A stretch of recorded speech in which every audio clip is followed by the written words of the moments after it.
누가복음 8장 16절로 25절. 누구든지 등불을 켜서 그릇으로 덮거나 평상 아래에 두지 아니하고 등경 위에 두나니 이는 들어가는 자들로 그 빛을 보게 하려 함이라.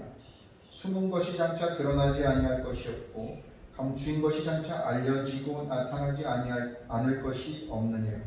그러므로 너희가 어떻게 들을까 스스로 삼가라. 누구든지 있는 자는 받겠고 없는 자는 그 있는 줄로 아는 것까지도 빼앗기리라 하시니라. 예수의 어머니와 그 동생들이 왔으나 무리로 인하여 가까이 하지 못하니 어떤 이가 알리되 당신의 어머니와 동생들이 당신을 보려고 밖에 서 있나이다. 예수께서 대답하여 이르시되 내 어머니와 내 동생들은 곧 하나님의 말씀을 듣고 행하는 이 사람들이라 하시니라. 하루는 제자들과 함께 배에 오르사 그들에게 이르시되 호수 저편으로 건너가자 하시매 이에 떠나 행선할 때에 예수께서 잠이 드셨더니 마침 광풍이 호수로 내리치매 배에 물이 가득하게 되어 위태한지라. 제자들이 나와 깨워 이르되 주여 주여 우리가 죽겠나이다 하는데 예수께서 잠을 깨사 바람과 물결을 꾸짖으시니 이에 그쳐 잔잔하여지더라. 제자들에게 이르시되 너희 믿음이 어디에 있느냐 하시니 그들이 두려워하고 놀랍게 여겨 서로 말하되 그가 누구이기에 바람과 물을 명하며 순종하는가 하더라. 아멘.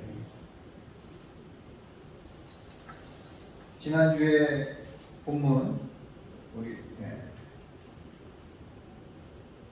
비유를 얘기하면서 하나님 나라의 비밀을 선포하신다고 그러면서 이제 길가 그리고 바위 다시 떨기 좋은 땅 이렇게 말씀을 하신 것을 기억하실 것입니다.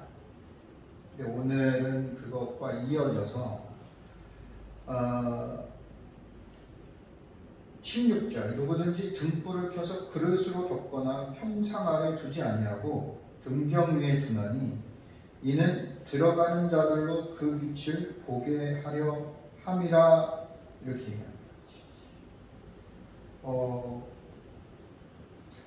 흔히들 이 비유에 대한 설명을 잘못 오해하는 사람들은 10절에 이르시되 하나님의 나라의 비밀을 아는 것이 너희에게는 허락되었으나 다른 사람에게는 비유로 하나니 이는 그들로 보아도 보지 못하고 들어도 깨닫지 못하게 하려 함이라. 라는 이것을 통하여 마치 자기들만이 이 복음을 소유하고 갖게 되었다. 그리고 이것을 오직 들을 귀 있는 자는 들을지어다. 물론 그것도 어느 일부는 맞는 얘기겠으나 특별히 보면 이 비유풀이 이런 특별히 저 이단 사이비가 주장하는 그런 게 있습니다. 오직 그 자기만이 비유를 해석할 수 있다. 이것을 듣는 사람은 열려진 사람이고 주님께로 속한 사람이고 이렇게 해석할 수 있습니다. 이 말은 본래의 말은 무엇이냐면 비유로 해서 알만한 사람들만 알게 하려는 것이 아니라 그 비유를 들은 사람이 자기가 이해한 그 말씀을 전하는 데 의미가 있습니다. 그 의미의 연장선상이 16절에 있습니다. 그래서 등불을 켜서 그릇을 덮거나 평상 아래 두지 아니하고 등경 위에 두나니 이는 들어가는 자들로 그 빛을 보게 하려 함이라. 이렇게 얘기합니다. 이미 복음 낭중지추라고 하시죠. 아무리 주머니에 뾰족한 송곳을 넣어도 송곳은 표가 나기 마련이라는 겁니다. 무슨 얘기냐 하면 이 빛을 받은 자들은 빛을 증거하는 역할을 해야 한다는 얘기입니다.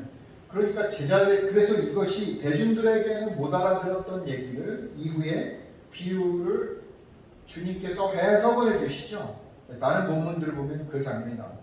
그런데 해석을 해주시면서 오늘도 이제 9절에 그런 얘기가 나오잖아요. 8장 9절에 제자들이 이 비유의 뜻을 물으니 이렇게 얘기해서 해석을 해주십니다. 그럼 그 비유의 뜻을 해석한 사람들이 그 해석한 말씀을 전하는 것이 바로 제자들의 역할이다. 제자들의 사명이다. 이 얘기를 하는 거지. 자기들만이 꼭꼭 가지고 있다. 자기들만이 해석한 것을 기뻐한다. 이런 얘기를 하는 것이 아닙니다. 그리고 이 성경 본문은 신현우 교수의 해석대로 하자면 10절은 말씀을 전하였으나 그들이 듣지 못했다라는 의미예요. 그들이 그것을 온전히 받아들이지 못했다라는 의미로 해석이 되는 것이지, 마치 자신들의 소유만을 귀한 것으로 여겨서 꽁꽁 싸매가 여기가 좋사오니 이런 식의 해석은 이단 사이비들이 하는 해석. 이 기쁜 복음을 받아들인 자는 당연히 등불이 등경 위에 둬서 그 역할을 하는 것처럼 그 말씀의 빛을 비추어야 한다, 이 얘기를 하는 겁니다. 그것이 16절의 얘기입니다. 그것이 좋은 땅과도 연결이 되는 거예요. 좋은 15절, 좋은 땅에 있다는 것은 착하고 좋은 마음으로 말씀을 듣고 지키어 인내로 결실하는 자니라, 이렇게 얘기합니다. 근데 이 복음을 전하는 데 있어서 우리가 복음을 전하는 것은 마치 우리가 또 이것을 너무 좁은 의미로 적용하는 것 또한 옳지 않습니다. 우리의 삶을 통하여 드러나게 되는, 우리의 삶이 곧 복음 전도자의 인생이라는 겁니다. 그렇기 때문에 그 삶의 인생은 고난의 연속이고 또 때로는 좁은 길, 때로는이 아니죠. 우리 일생의 좁은 길을 걸어가요. 그런데 거기에 필요한 것이 무엇이냐? 인내라는 거예요. 인내라는 거예요. 그래서 15절에 좋은 땅에 있다는 것은 착하고 좋은 마음으로 말씀을 듣고 지키어 인내로 결실하는 자라고 이렇게 얘기합니다. 그러니까 주님, 나의 이 시련과 고난이 언제 끝납니까? 이런 질문은 사실상 그리스도인에게는, 그리스도인의 예비된 길을 아는 자들에게는 적합하지 않은 거죠. 시련과 고통의 길을 주님이 주신 힘과 능력으로 넉넉히 이기게 하옵소서가 우리의 맞는 기도예요. 왜냐하면 그리스도가 고난받으니 우리도 고난받는 것이 그리스도인의 인생입니다. 그런데 그 길을 이기게 하신다니까. 예수 그리스도의 능력과 힘으로 승리케 하신다고요. 감당케 하신다고요. 그래서 등불을 켜서 등경 위에 부어서 온 세상을 비추는 역할이 바로 예수 제자의 삶이라는 것, 연결이 되는 겁니다. 지난주의 본문과 연결해서 이어지는 것이죠. 그렇기 때문에 그 등경 위에 두는 자들, 그 빛을 보게 하려 함이라는 말씀을 어떻게 합니까? 증거하는 삶, 전하는 삶, 우리의 삶을 통하여 드러내는 삶이 우리의 삶에 마땅한 삶입니다. 그것에 반드시 필요한 것이 인내이다. 그래서 17절, 숨은 것이 장차 드러나지 않을 것이 없고 감추인 것이 장차 알려지고 나타나지 않을 것이 없느니라. 그러므로 너희가 어떻게 들을까 스스로 삼가라. 누구든지 있는 자는 받겠고 없는 자는 그 있는 줄로 아는 것까지도 빼앗기리라 하시니라, 이렇게 얘기합니다.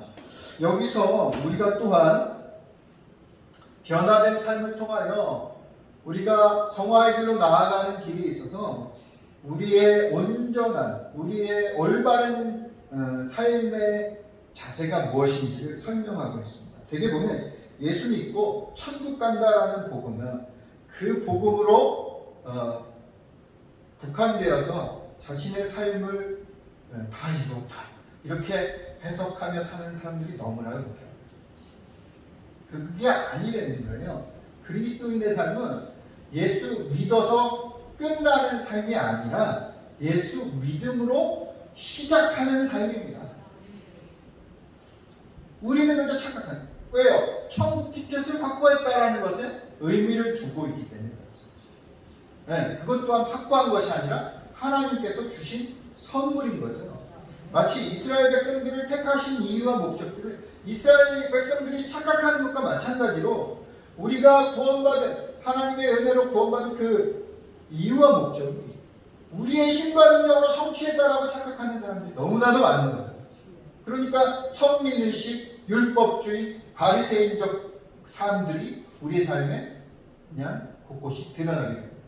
그러니까 나는 구원받았어. 그래, 그것으로 나의 삶은 끝이야.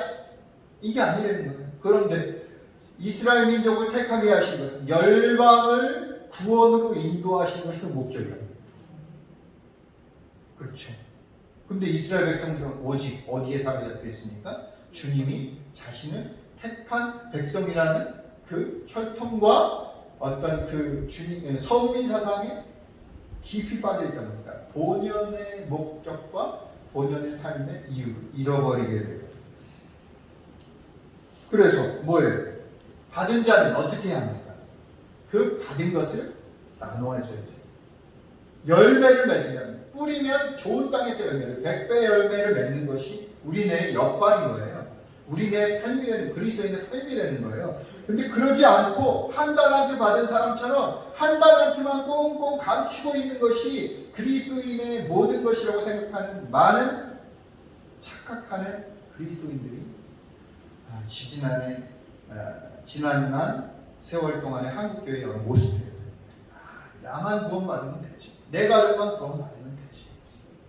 그게 아니라는 거예요. 오늘 분명히 드러나고 있잖아요. 그런 자는 어떻게 해요? 누구든지 있는 자는 받겠고 없는 자는 그 있는 줄로 아는 것까지 빼앗기리라 이렇게. 이것은 우리네 일상적인 보편적 삶에 있어서도 마찬가지입니다. 제가 팀 켈러의 잠언을 요새 읽고 있는데 잠언 9장 9절에 이런 말씀이 있습니다. 지혜 있는 자에게 교훈을 더하라. 그가 더욱 지혜로워질 것이요 의로운 사람을 가르치라. 그의 학식이 더하리라 이렇게 얘기합니다. 그러면서 이것을 팀 켈러의 말을 그대로 인용하겠습니다.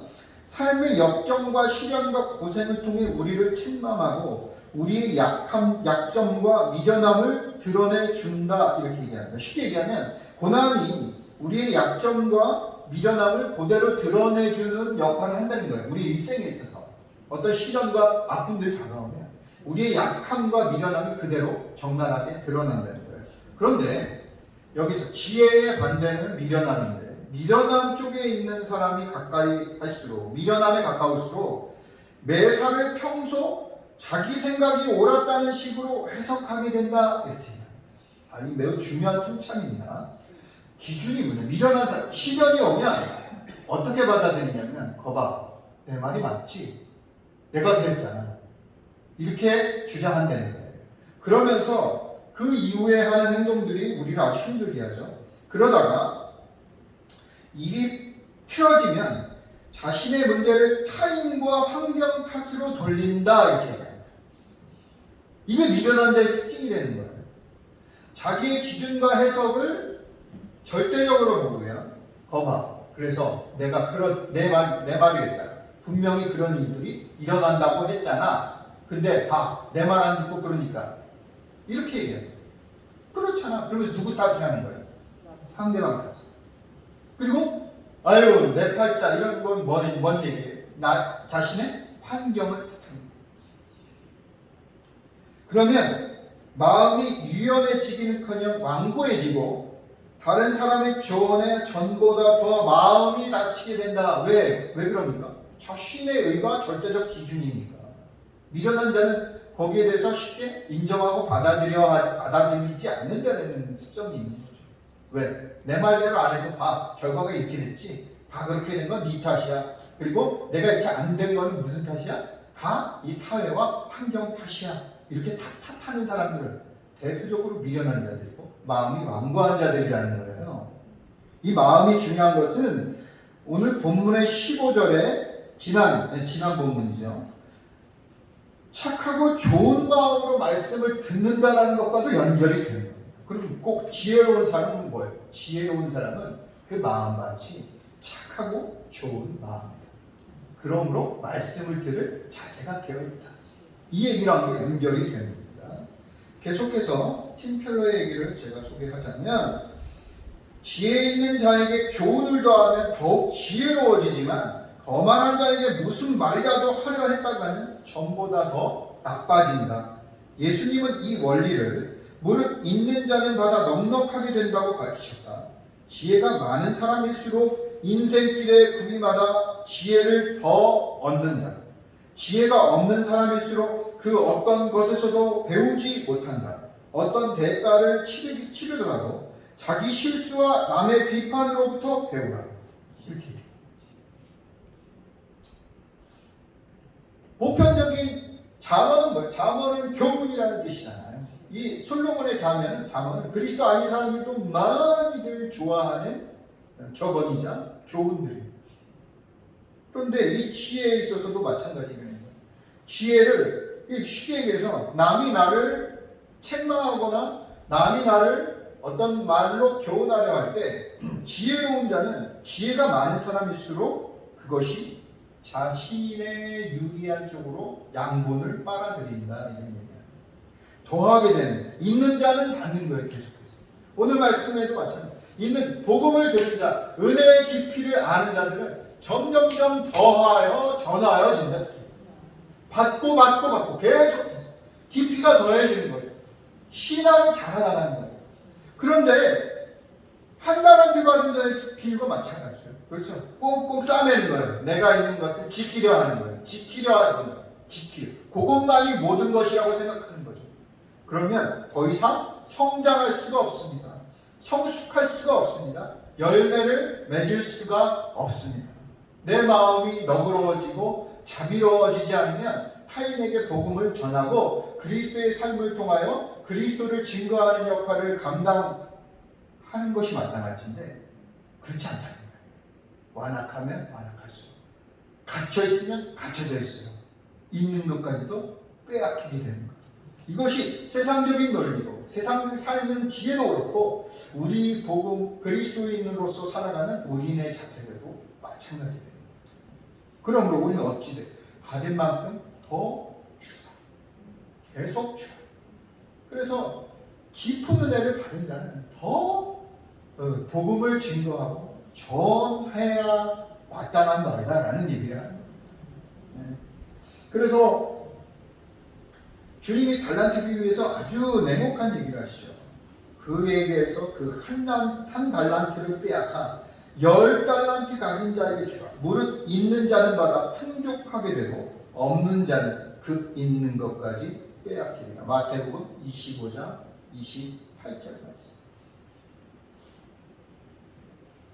은혜를 받은 자는 그러므로 복음을 말씀을 더 사모하게 됩니다.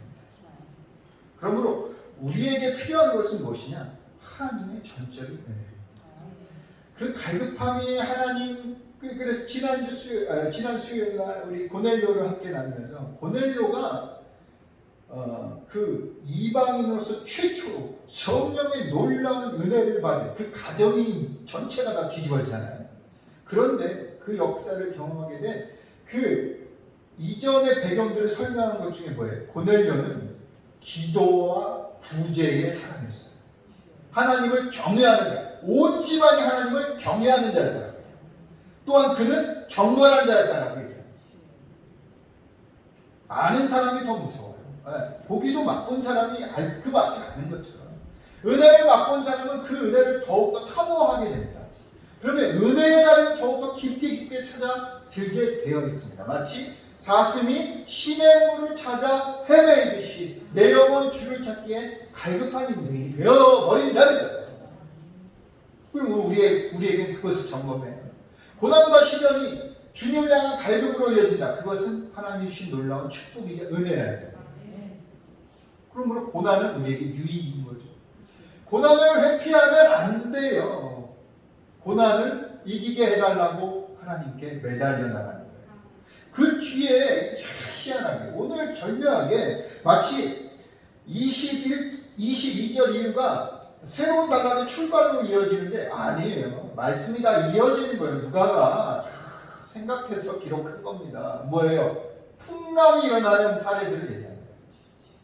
그 전에 이제 19절부터 또 다시 한번 진행하겠습니다. 예수의 어머니와 그 동생들이 왔으나 무리로 인하여 가까이 하지 못하니 어떤 이가 아니되 당신의 어머니와 동생들이 당신을 보려고 밖에 서 있나이다.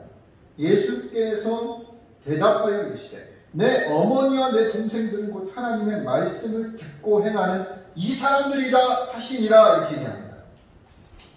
이게 마태복음이나 마가복음에 병행본문이 기록되어 있는데요. 사실 이전에 이 예수의 어머니와 그 동생들은 예수님에 대한 생각이 그렇게 바람직한 모습이 아니었어요. 누가 그것을 생략하고 있으나 그렇지 않아요. 네, 우리 다 알고 있잖아요. 미쳤다 이렇게 얘기합니다. 그러니까 그러나 물론 이후에 변화되죠.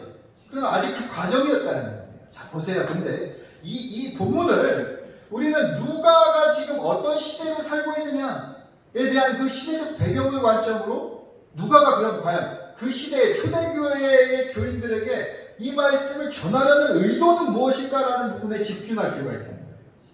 뭐예요? 지금 누가가 살고 있는 이 초대교회는 박해의 시대예요. 예수 믿으면 죽는 시대예요. 카타콤의 시대예요. 숨어 사는 시대, 그리스도인이라면. 숨어 지내지 않으면 살 수 없는 존재. 그러면 복음을 증거하고 전해야 하는 시대예요. 그런데 보세요. 이들이 이 말을 들을 때에 특별히 21절 예수께서 대답하여 이르시되 내 어머니와 내 동생들은 곧 하나님의 말씀을 듣고 행하는 이 사람들이라고 얘기했을 때에 누가의 말을 들은 그 초대교회에 핍박받는 그리스도인이 얼마나 큰 위로를 얻었을까요? 지금 우리도 마찬가지예요. 우리도 이 시대에 마찬가지 되는 거예요. 지금 이 시대에도 존재하고 있습니다. 꼭 이전의 로마 시대는 아니지만 간교하게 마귀들이 교회를 공격하고 복음 증거하지 못하도록 방해하고 있고요. 핍박하는 세력들이 여전히 존재합니다. 여전히 득세하고 있고요. 여전히 힘겹습니다. 그런데 우리에게 주님이 주신 놀라운 위로는 무엇이냐면 니들이 곧 내 형제다. 말씀을 듣고 행하는 너희들이 곧 내 사람이다. 이렇게 얘기합니다. 주님이 이미 그걸 과정들을 다 겪으셨잖아요. 이것이 복음을 전하는 일에 있어서 여러 역경들과 고난들과 환난들과 박해들을 헤쳐나가는 우리네 삶에 있어서 얼마나 큰 위로가 되는 거예요. 그러므로 이 누가의 이 의도는 무엇이냐면 야 주의 길을 따르는 너희들 이 길이 결코 틀리지 않았어. 아니 이 길이 옳은 길이고 의의 길이고 선한 길이야. 예수 그리스도께서 친히 너희를 택하시고 인도하실 것이야. 성령의 역사가 너희를 강하게 하신다. 이런 위로의 말씀인 거예요. 그렇잖아요? 이것이 복음이라는 겁니다. 그러므로 야 죽음을 두려워하지 마. 하나님이 너를 이미 새 생명으로 인도하셨어. 그 길을 따라가는 우리들이 지금 바른 길, 의의 길로 가고 있는 거야. 행여 우리 고난, 그 고난이 얼마나 아까도 얘기했지만 우리를 힘들게 하냐. 우리의 연약함을 그대로 드러나죠. 그대로 드러나게 합니다. 그 고난의 역경 속에서 시험 들게 한 그 모습들의 사례들이 22절 이후의 모습 아니에요. 제자들의 모습 아니에요. 그렇지 않아요? 그렇지 않습니까? 그 이럴 때 어떻게 이럴 때 주님을 믿는 믿음이 아니면 도저히 살 수 없어요. 그리스도인은. 아니 지금 세상도 마찬가지 아닙니까? 그냥 사는 것 자체가 그냥 고해예요. 사실 그거는 제가 말씀드리기보다 여러분들이 더 잘하시죠. 저보다 더 인생을 더 많이 사셨습니다. 그러면 우리의 본질적인 기쁨과 평안과 삶의 의지, 삶의 이유는 어디서부터 오는가? 그것을 점검하게 되면 그 예수를 바라보게 되면 기가 막히게도 눈 녹듯이 우리가 사그라졌던 용기가 불불의 용기로 갖춰지게 되는 우리의 모습입니다. 그렇죠. 제가 신앙을 아직 예수 믿지 않는 사람들과 이렇게 대화를 해도 같은 같은 정도의 고난과 아픔은 아니지만 다 사는 게 힘들다. 다 사는 게 힘들다.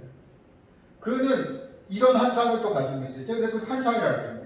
예수 믿으면 참 평안과 참 기쁨을 누리게 되면 그 이후의 삶은 늘 기뻐 지지 않겠는 이런 길이. 그래서 냉정한 현실이 그리스도인이 되어서도 흔들리게 되어 있고 아프게 되어 있고 넘어지고 쓰러질 때도 있어. 근데 우리가 다른 것은 무엇이냐면 그것을 이기게 하는 힘을 허락하시는 그 예수 그리스도의 위대한 능력이야. 이게 세상 사람들과 다른 거예요. 아프면 아니 그리스도인이라고 때리면 안 아프니까? 그렇잖아요. 우리도 우울할 때가 있잖아요. 바울도 보면 굉장히 우울증에 사는 그리고 제가 아는 유수한 많은 설교자들, 유명한 사람들, 대다수의 사람들, 제가 존경하는 사람들 중에 마틴 로이저스도 그렇고요, 스펄전도 그렇고 보면 우울증에서 굉장히 힘들어요. 그 기쁨을요 단순화하면 안 돼요. 그래서 그렇게 단순화하니까 사람들이 복음에 대해서 오해하는 거예요. 교회 가면 행복해져, 행복한 사람들, 근데 그게 위선으로 다가가게 되죠.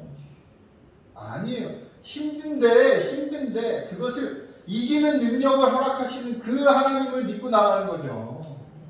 고난이 누구에게나 좋겠냐 이 말이에요. 그게 안 오기를 바라죠. 예를 들면 그렇지 않습니까? 네. 누구도 군대를 갔다 온 사람들은 어떻게 하면 군대를 안 가는 것이 제일 좋은 방법이에요. 사실 고난을 다가오는 것도 마찬가지죠. 사실 누가 이렇게 힘들게 인생을 살아갑니까? 살아가기 원합니다. 그런데 그럼에도 불구하고 우리에게 허락하시는 이유는 그 고난을 이기게 하시는 그 하나님의 능력. 그래서 고난이 오면 올수록 믿음의 강도는 더 강해집니다. 그래서 로마서에 제가 너무나도 자주 인용하는 그 말씀 있지 않습니까? 로마서 5장 3절. 다만 이뿐 아니라 우리가 환난 중에도 즐거워하라니 이렇게 얘기합니다. 환난 중에도 즐거워할 수 있는 이유가 있다는 거예요. 왜? 이는 환난은 인내를, 인내는 연단을 소망을 이루는 줄 압니다. 이렇게 아파요. 환난도 아프고 고통스럽습니다. 그러나 지금 그 아픔과 고통 이것을 이기게 하는 것은 무엇이냐면 하나님이 나를 통하여 반드시 이 일들을 감당케 하실 것이야라는 소망이 되는 거예요. 하나님의 뜻이 있다면 이 길을 가다가도 좋아, 죽어도 좋아. 그게 당신의 뜻이라면 그것이 우리의 소망인 거예요. 죽음은 천국이고 죽으면 주님의 곁인데 그것이 곧 나의 놀라운 은혜자 기쁨인데 그러면서 즐거움으로 받아들일 수 있다는 것이지 환난 자체를 즐거워한다는 얘기가 아닙니다. 고난 자체를 기뻐한다는 얘기는 아닙니다. 그러므로 이것이 믿음과 연결이 되는 거예요. 믿음과 연결이 되는 거예요. 그래서 함부로 얘기하지 마십시오. 아픈 사람에게 그까짓 예수 믿는 사람이 뭐가 아프다고 그래 이렇게 아니도 그랬잖아요. 무식한 신앙인 거예요. 공감하며 소망을 나눠야죠. 소망을 그렇지. 근데 너도 힘들지. 나도 너무 힘들다. 그런데 우리에겐 예수가 있지 않니? 예수를 바라보라. 예수를 바라보자. 그만이 하실 수 있다. 이 험한 세상 살아갈 수 있는 힘과 능력 오직 예수 그리스도밖에 없다.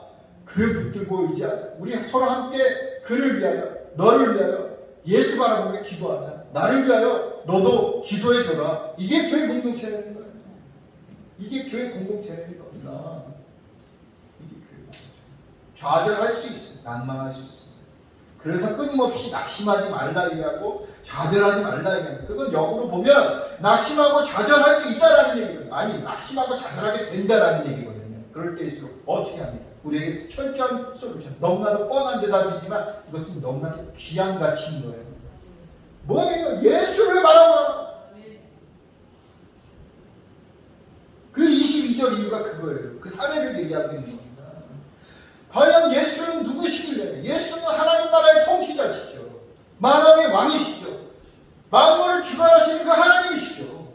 이외 9장을 이어나가면 우리에게 먹을 것을 공급해 주시는 오병이의 기적도 행하시는 놀라우신 하나님의 아들이십니다.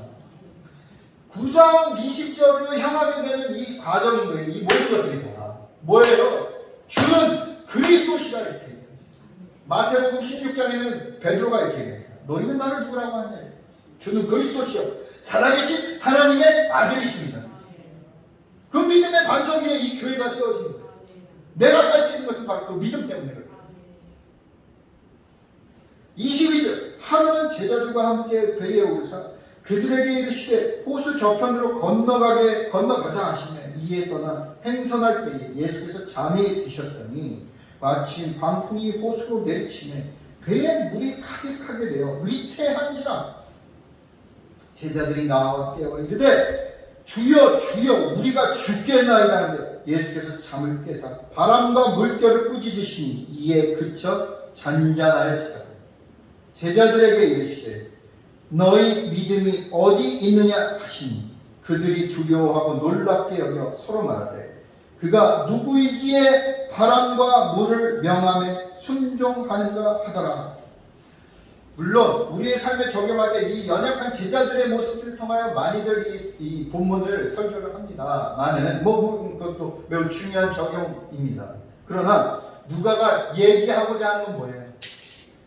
이 사람들이 어떻게 했어요? 이 연약한 제자들이요 사도행전 4장 20절에 어떤 변화가 일어났냐면 예수 전함으로 인하여 신문받게 되거든요. 재판하게 돼. 대제사장 안나스 그 문중들이 재판하게 됩니다. 재판하게 될 때 뭐라고 얘기하는 줄 아세요? 기가 막힌 놀라운 예수 그리스도의 복음의 전사들이 되어서 뭐라고 얘기합니까? 뭐라고 얘기합니까?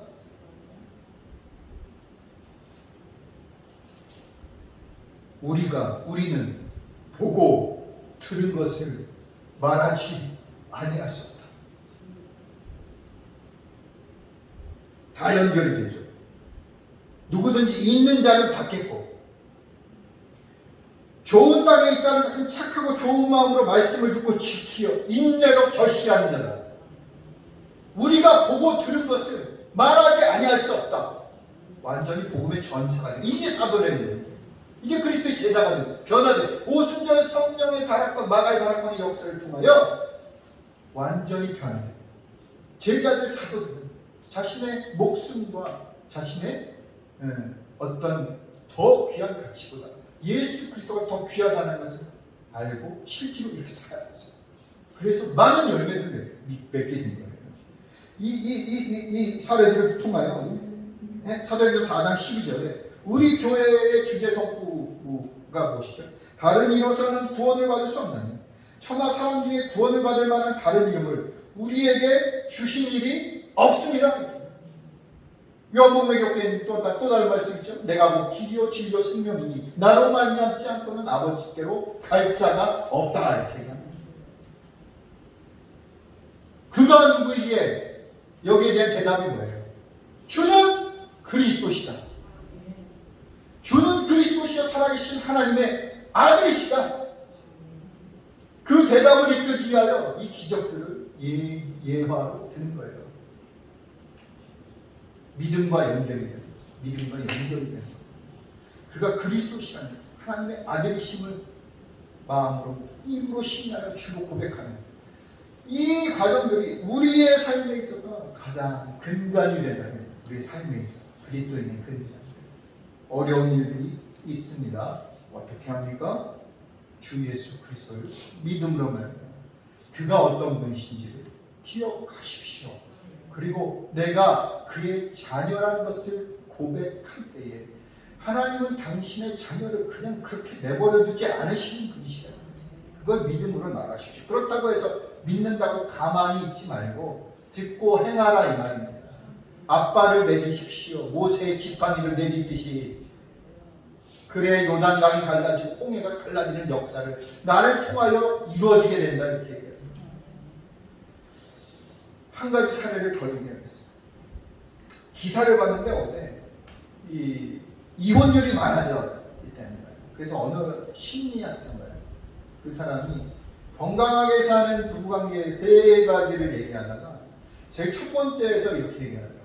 일방적인 희생은 건강한 부부관계가 어렵다. 한쪽이 일방적으로 희생하면 건강한 부부관계가 어렵다. 저도 거기에 동의를 했습니다. 근데 가만히 생각을 해봤어요. 복음에 대해서 가만히 생각을 해봤어요. 그리고 때마침 헬무트 틸리케의 설교를 읽다가 산상수훈의 원수를 사랑하라는 그 본문을 설교한 설교집을 읽게 되었습니다. 세상이 얘기하는 논리는 그게 맞을 수 있습니다. 일방적인 희생은 건강한 관계가 아닐 수 있습니다. 그런데 복음은요, 그리스도의 사랑, 하나님의 사랑은 철저하게 희생적인 사랑이었습니다.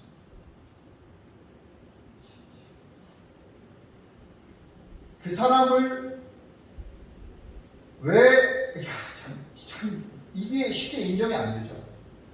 어떻게 저 사람이 하나님의 형상으로 물론 왜곡되고 오염되었으나 지음바 되었을까? 라는 생각이 쉽게 받아들이지 않는 완악하고 포악한 인생들이 분명히 존재합니다.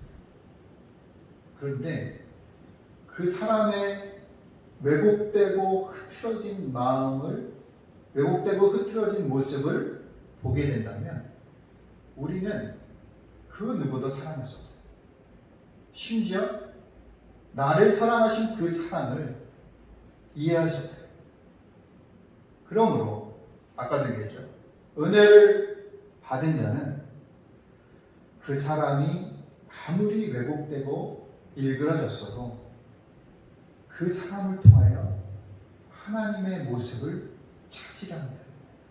그것이 원수를 사랑하는 시작이고 출발점입니다. 곧 주님의 시선으로 상대를 바라보며 그것을 녹여가는 삶이 진정 그리스도인의 온전한 삶이다. 어렵지만 힘들지, 너무 고통스럽지, 왜곡되고 일그러진 그 모습 속에서 희망을 바라. 한 사람이 이렇게 얘기했습니다. 그 헬무트 틸리케가 이용했던 구절인데요. 우리는 진흙탕 속에 진주를 발견하는 것이지,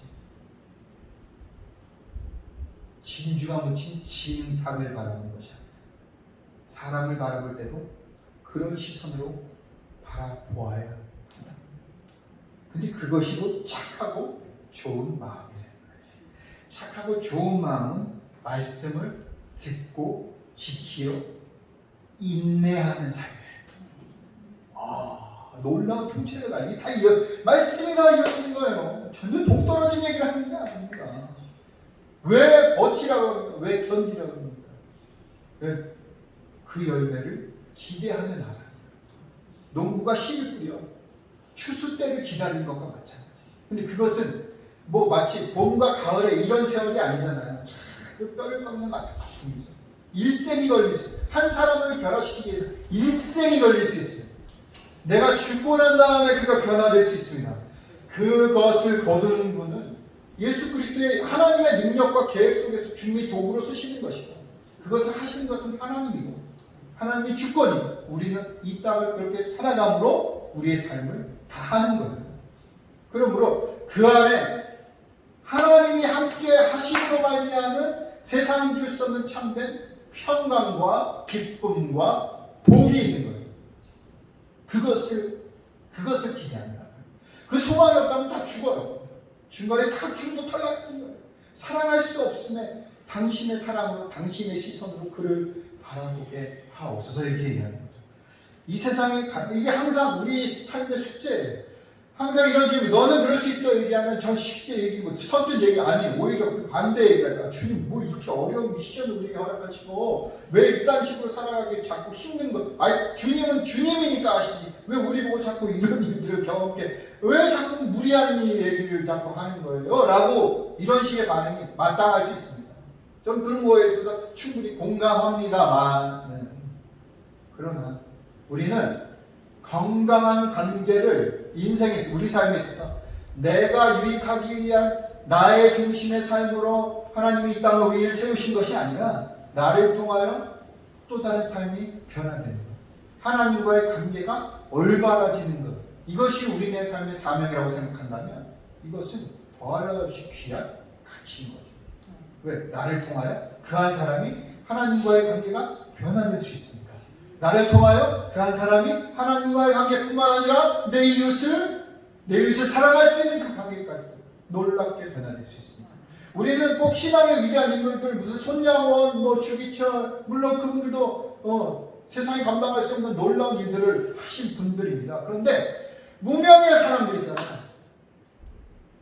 어느 한 시골 아낙네 교회 간다고 인두로 지지고 머리 깎고 손톱 뽑고 핍박하면서도 그 논팽이 같은 남편, 논팽이 같은 아버지, 어머니 변화시키기 위하여 끊임없이 주님께 매달리고 기도하며 자신의 삶을 통하여 자신의 울부짖음을 통하여 하나님을 붙들고 끊임없이 자기의 인생을 헌신한 그 어머니, 그 아내, 그 부모, 그 자녀, 그 사람들의 삶이 고귀한 삶이라는 것을 잊어버릴 때가 오히려 그것이 우리의 삶에 더 가깝다는 거예요. 나는 손장원이 될 거야, 주기철이 될 거야가 아니라 그 무명의 한 여인이 그리스도의 복음의 씨앗이 되어 자신의 가정을 희생함으로 말미암아 변화시켰던 것처럼. 그래서 3대, 4대째 신앙 이거 절대 얕보지 마십시오. 누군가의 철저한 헌신과 희생이 그 후손들이 복을 누리는 것이 바로 그런 이유 때문에 그런 것이라는 것을 기억하십시오. 누군가의 철저한 하나님께로 향한 희생과 헌신과 사랑이 없었다면 그 한정원이, 그 가문이 변화되지 못했을 것입니다. 네가 할 수 있다는데요. 예수님 능력을 주시면 가능하다는데요. 우리가 그렇게 살아가야 한다는데요. 그러면 따라가야죠. 믿음은 순종을 동반하는 거예요. 우리는 비록 우리 지금의 모습이 비록 그 모습으로 너무나도 연약하고 추하고 너무나도 보잘것없는 인생이지만 그럼에도 불구하고 그 믿음 붙잡고 거친 풍랑을 잠잠케 하시는 그 전능하신 하나님이 그 한 사람 변화시켜 주시지 않겠느냐. 나를 주님의 온전한 도구로 쓰시지 않겠느냐. 나를 정금과 같이 인도하시지 않겠는가. 그 믿음이 우리를 살게 합니다. 지난주에 제가 특별히 이 사람 얘기하지 않으려고 했는데 우리 성도님 그 누님이 그렇게 얘기해요. 나는 하나님이 그 성도님 고백 우리 그걸 듣다 웃었잖아요. 나는 하나님의 임재 없는지 모르겠다. 근데 우리 누나가 하나님 같다. 그걸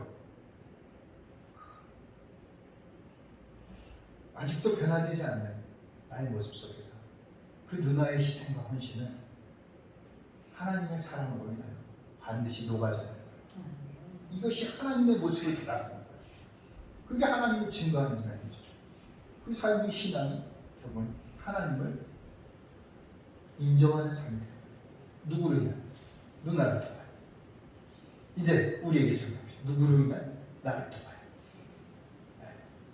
하나님의 사랑이 그래서 등경 위에 들어서 여러분의 삶이 빛나는 삶으로 복음을 비추는 삶으로 살아가는 저와 여러분들이 되기를 간절히 축원합니다. 찬송하겠습니다. 전능하신 나의 주 하나님.